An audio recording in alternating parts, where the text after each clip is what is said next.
temperature and response to pressure are typical for such a mold. It will flex when pressure is applied and is soft to the touch, but has amazing tensile strength and cannot be permanently stretched or ripped. What is contained within the bowl seems to be a brightly glowing, colored liquid-like substance, which seems to exist only partially in our dimension. It is unresponsive to manipulation by organic or inorganic means, but the substance ripples and shimmers systematically and regularly, suggesting it exists physically on another dimension. 120's most interesting and useful property is used regularly by Foundation personnel. Human beings, when alive and carrying loads, including clothing, under 37.8 kilograms, are observed to fall through the bowl and are deposited at one of 11 destinations. These will be detailed later.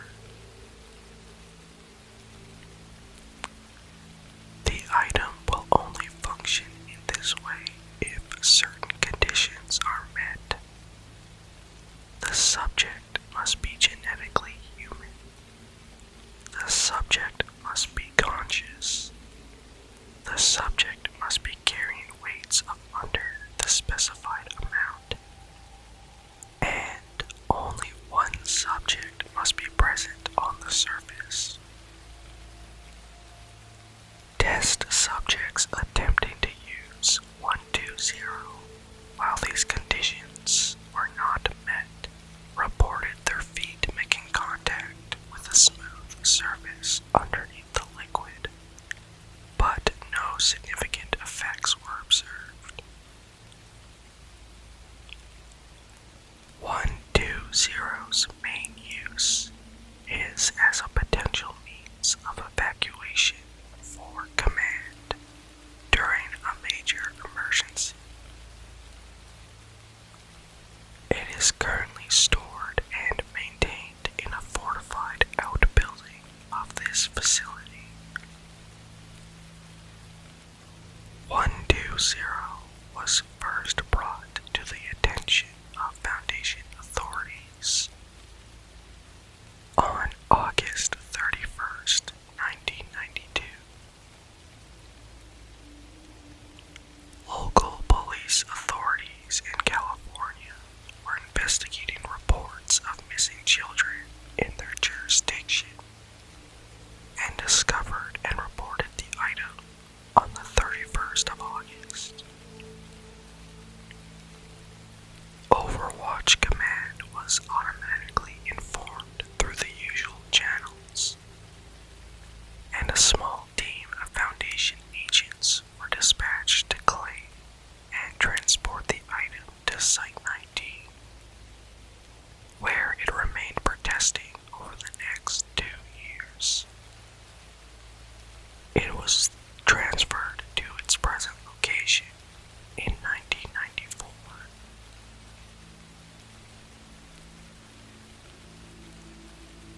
Next on file are a detailed view of the 11 locations in which you can be transported through 120.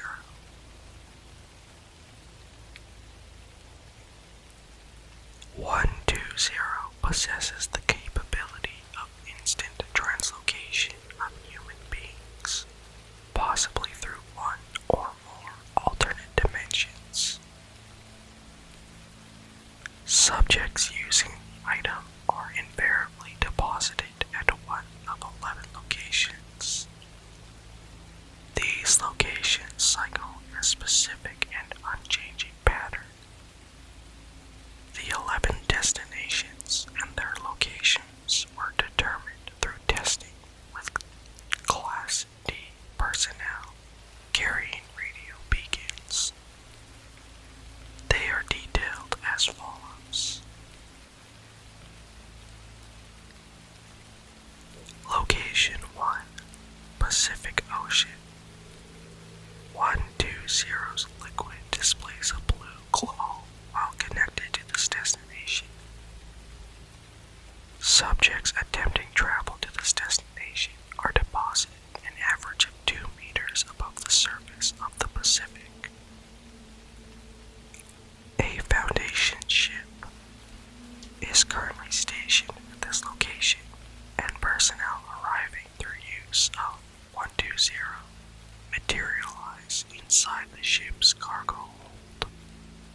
Sensitive Foundation material or personnel can be sent here in an emergency, and the ship has provisions for storage of low-threat SCP objects should the need arise.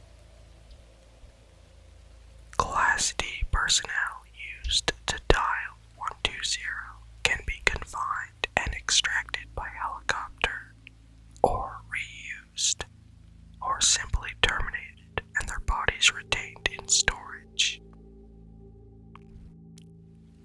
The original Class D and radio transmitter used to determine this location were lost at sea, and might have to be recovered in the interest of secrecy if they were to wash up on populated shores. This configuration of 120 was arbitrarily designated as number 1 and has no observable significance above other configurations. Destinations 2 through 11 follow in sequential order after this configuration and return to it after a full cycle. Travel by 120 to this location is not advisable during storms due to risk of injury. Location 2, Greenland.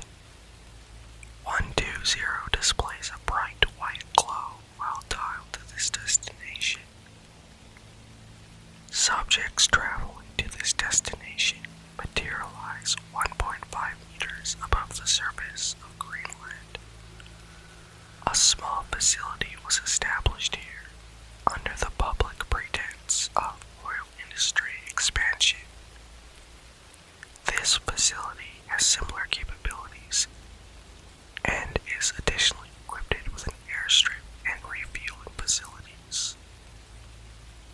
Location 3, located at the Earth-Moon Lagrange Point 3. The SCP displays a deep black color. Objects and personnel sent through the SCP to any Lagrange point, being locations 3, 5, 8, 10, and 11, are effectively lost, as retrieval is impossible at our current level of technology. They may prove a possible way to remove small but threatening SCP objects, but for now are merely an inconvenience, as sacrifice of D personnel is required to move the SCP to its next configuration.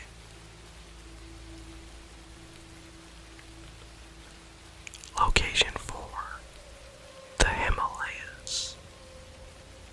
120 displays a white glow similar to when it is dialed to location 2.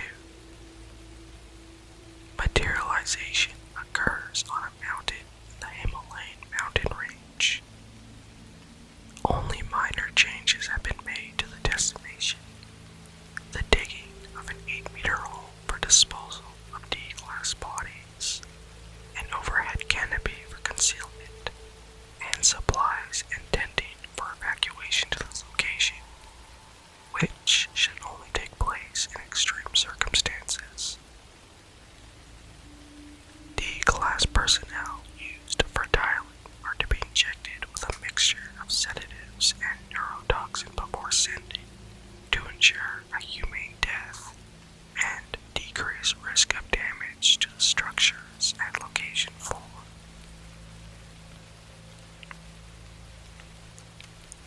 Location 5 is identical to location 3.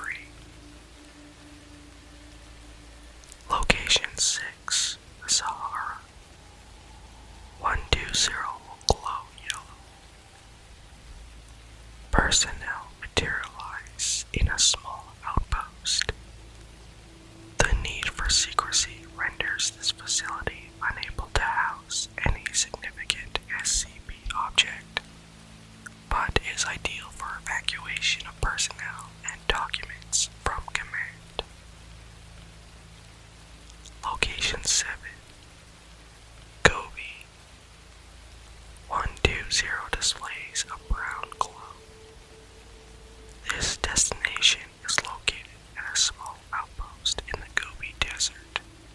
but is otherwise identical to the Location 6 outpost.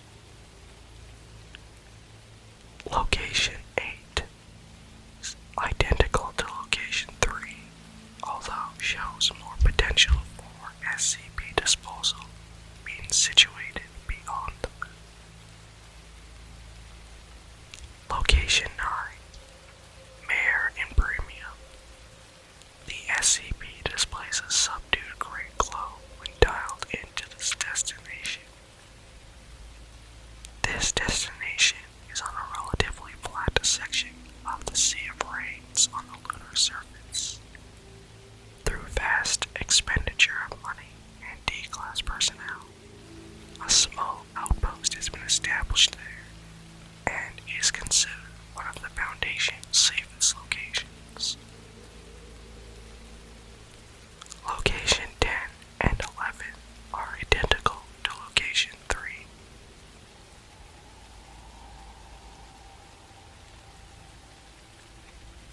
With all of these locations being revealed on file, we will now end with the special containment procedures in place.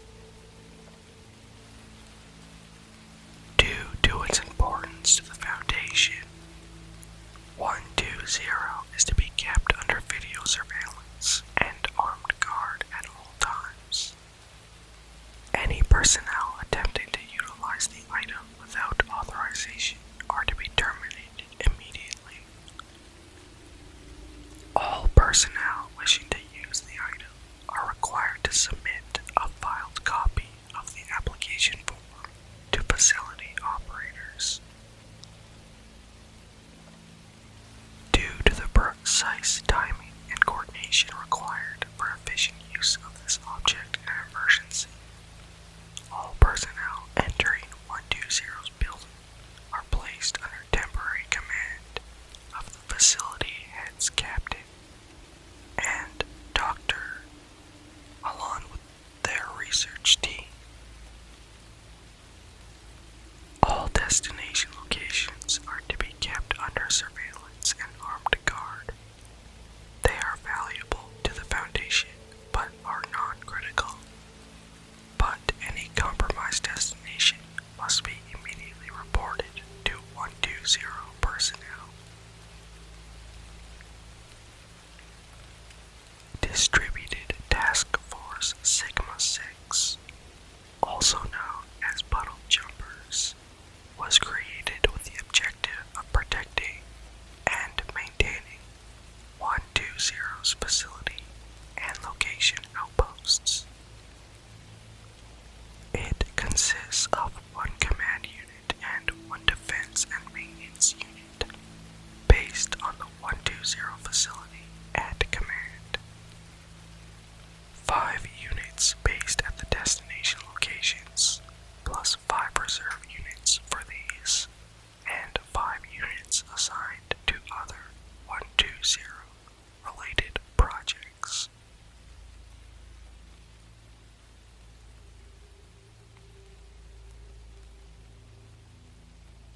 And with that, we have concluded this file. And we'll now move on to our second and final file for today's audio.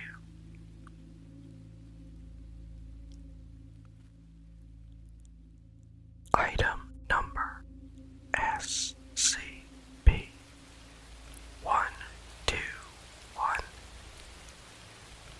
classified as Euclid. 121 is the region of land occupied by a former town in Colorado. The town was home to roughly 6,800 prior to the enactment of current containment protocol, and holds roughly 3,000 buildings, both residential and commercial. Clouds above 121 appear incapable of entering an area roughly 12 kilometers in diameter, instead passing around the area. It is speculated this is related to 121's range of effect, but it is not known how at this time. Buildings in 121 will sporadically detach from any foundations and ascend into the air. At this point, these buildings are identified as 121-1. Instances of -1 ascend to a random height of a minimum of 45 meters. Regardless of the previous state of the building, doors and windows become locked and any potential entryways become barricaded by furniture inside.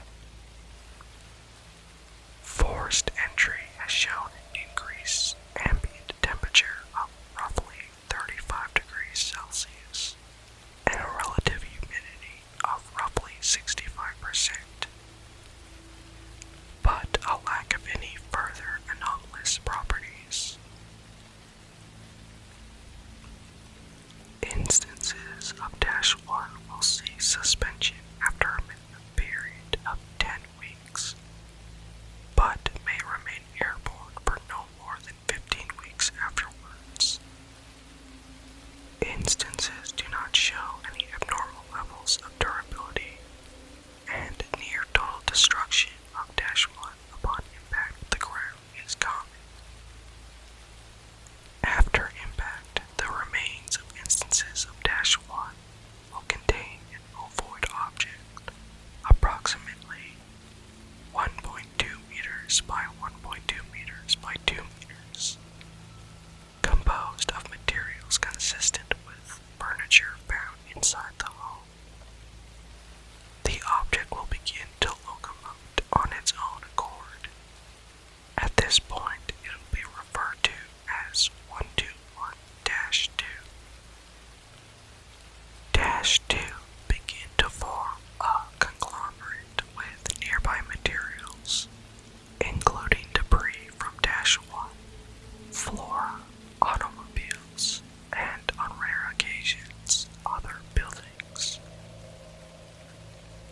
-2 will continue to attract objects until it forms a body of material 9 meters in height, at which point the body will animate and appear to take on levels of sentience. -2 may at this point begin to simulate ingesting other material to continue growing at a considerably slower rate. Ingestion appears to be for the sole purpose of continued growth, as instances have gone prolonged periods of time without material. Certain items have been known to attach to -2 instantaneously, despite size and a lack of simulated ingestion. Instances of -2 normally resemble animals capable of locomotion on land, but have been known to take on humanoid forms and forms that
On March 11th, 1998, a sound described as a muffled siren was heard for approximately 5 minutes.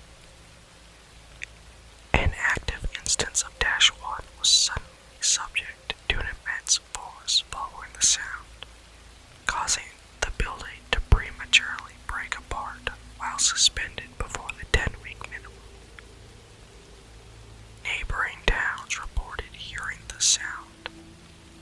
Local press were informed quarantine staff were being evacuated due to a temporary elevation in toxic levels.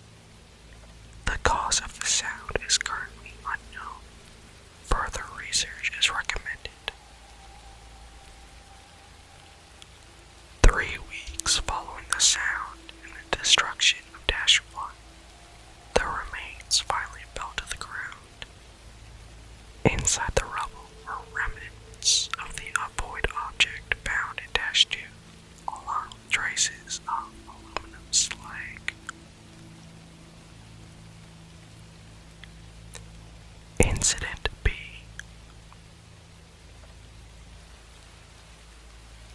On September 5th, 2012, a 1991 Dodge Caravan was found suspended 53 meters in the air. Internal surveillance is at this time impossible due to the windows being obscured by what appears to be wool cloth. Further observation of the vehicle is recommended.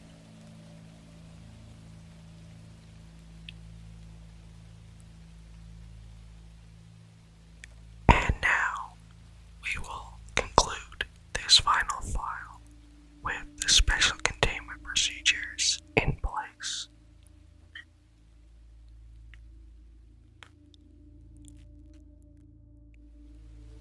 Containment Site 83 has been established outside of 121 to house personnel dedicated to the containment of 121. The perimeter of 121 is to remain fenced off from the surrounding area, with guards stationed along the perimeter at all times. Guards are to don local military uniforms and remain heavily armed at all times. Rotation of guards is to occur every 4 hours. The surrounding population is to remain informed that 121 is quarantined due to persisting hazardous material. Warning signs are to be placed 75, 50, and 25 kilometers out along the roads leading to 121 to deter trespassers. Civilians who approach the perimeter of 121 are to be reminded of the quarantine and forced apart. Those who resist are to be detained for questioning. In the event that approaching civilians witness an active instance of -1 or -2, Class A amnesics are to be administered. Any meteorological data regarding 121's anomalous effect is to be censored, and 121 has been labeled a no-flight zone to prevent knowledge of -1 and -2. Site Task Force Iota 71, also known as Homewreckers, has been established and firmly assigned to Containment Site 83 in response to the threat of -2. They are to escort researchers interested in studying non-hostile instances of -2, as well as neutralize any instances that have grown to potentially lethal sizes. In the event of an attempted containment breach, Iota 71 is to assist perimeter guards in the neutralization of the instance of -2.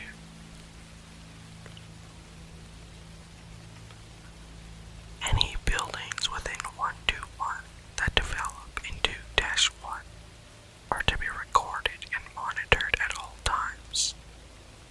transition into -2. Instances of -2